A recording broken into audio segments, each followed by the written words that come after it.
Is Shanks a good person? Let's actually talk about this because I've been trying to sit on a case for the longest time, but after what happened in the last chapter, in my opinion, enough is enough. Now, we're getting into this. So, in this video, I'm going to bring every single suspect thing Shanks has done, and we're going to discuss it right here, right now. So, getting straight into it, no messing about. First of all, what Shanks did to Barto Pirates, or the Going Luffy if you want, whichever. Let's talk about that first. I think as a pirate, what he did was fair. As you know, Shanks' territories are supposedly weak, or have been rumoured to be weak, and it's only because of his flag and influence that they're protected. So if he just lets pirates invade and do what they want, especially under the name of another pirate, word will spread that the Shanks pirates just let any old person come along and violate them with pretty much zero consequences. You even hear Shanks say, if we let this slide, we're basically endangering ourselves, because they've essentially got people counting on him, only for him to make it seem like he was letting Barto, because they've essentially got people counting on him. The issue I have is, why did you make it seem like he was letting Barto go, only to then sink him? In terms of being a pirate, I mean, good job, but it's the morality of the situation that's in question.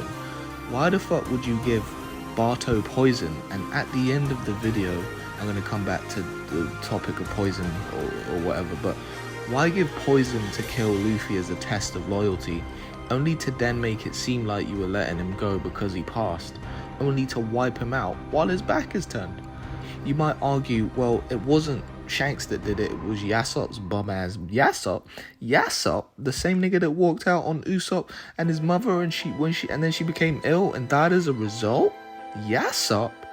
Sorry, I had to rant, but yes, although it was Yasopp that did it, Shanks calls the shots, so he could have put a stop to Yasopp taking a shot. He could have stopped it. He didn't say anything. And to the rest of the world, they will say this happened under Shanks' flag, so it's his responsibility, therefore the blame lies solely on Shanks.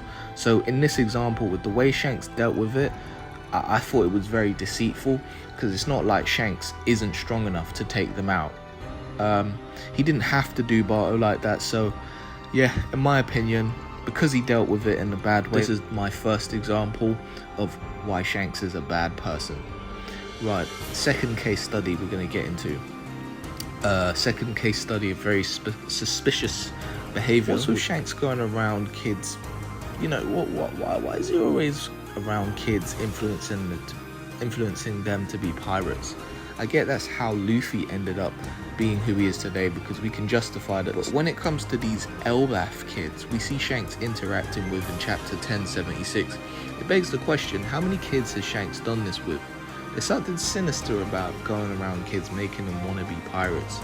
The reality is that Roger was Shanks' mentor and took him in at a young age, and at the end of Roger's life he created the great age of piracy, so naturally you can say, well, Shanks would want to see his mentor's legacy continue.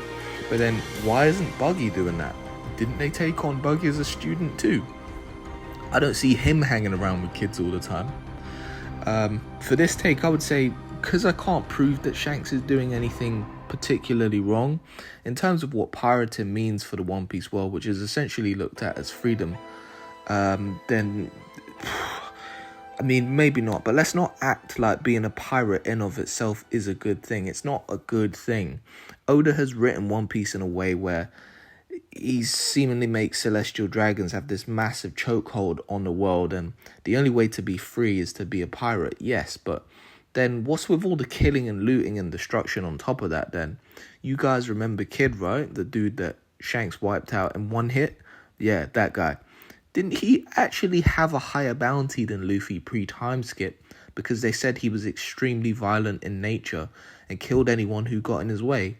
Like, yeah, again, pirating gives freedom to some extent, but let's not act like most pirates even know what's going on. Last thing I want to mention before I wrap this one up is, why did Shanks take the gum fruit off the ship? Like, why was that necessary?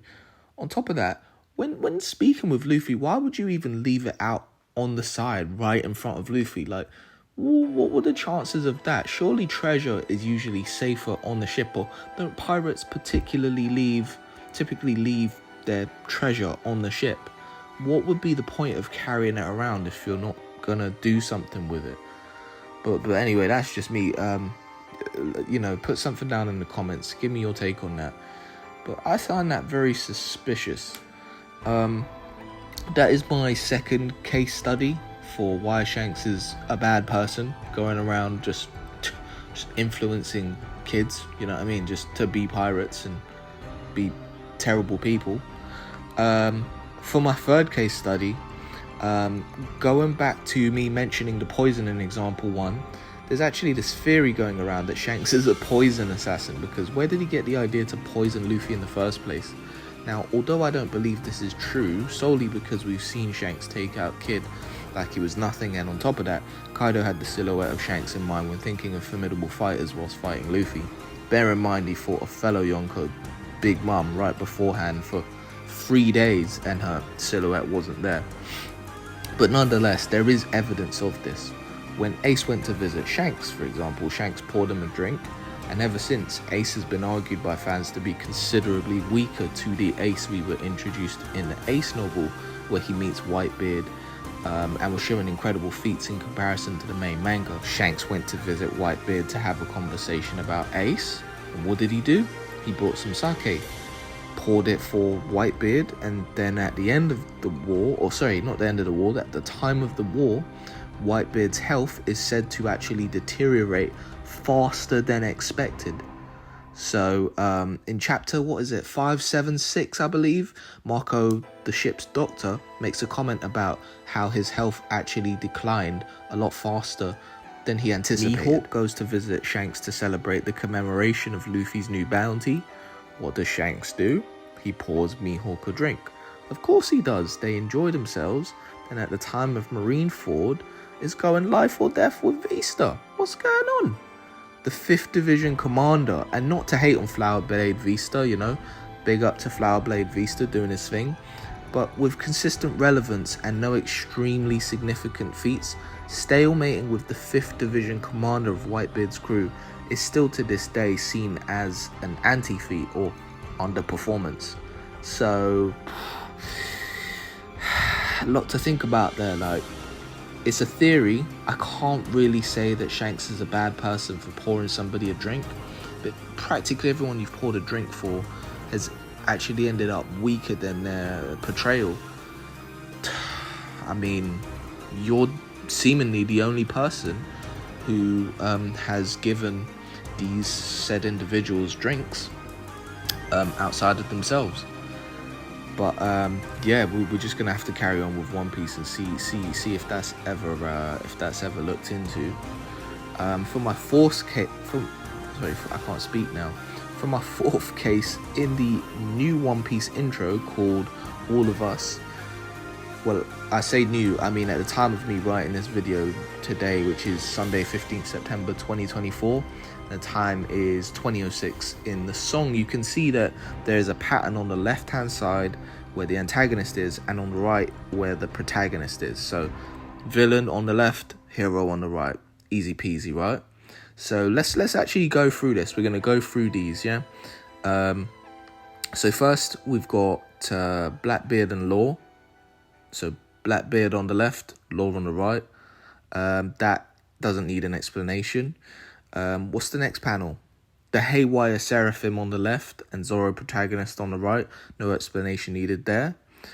What's the next panel after that? It's Kuzan on the left, Garp on the right. Again, no explanation. Obviously, if you're reading One Piece, watching One Piece right now, reading or watching, no explanation needed there. Next one, Lucci on the left, antagonist. Luffy on the right, protagonist. So, why is Shanks on the left? And why is Kid on the right? Somebody play the X-Files music right now. Okay, guys, comment down below on my video. Make sure you subscribe if you enjoyed the video.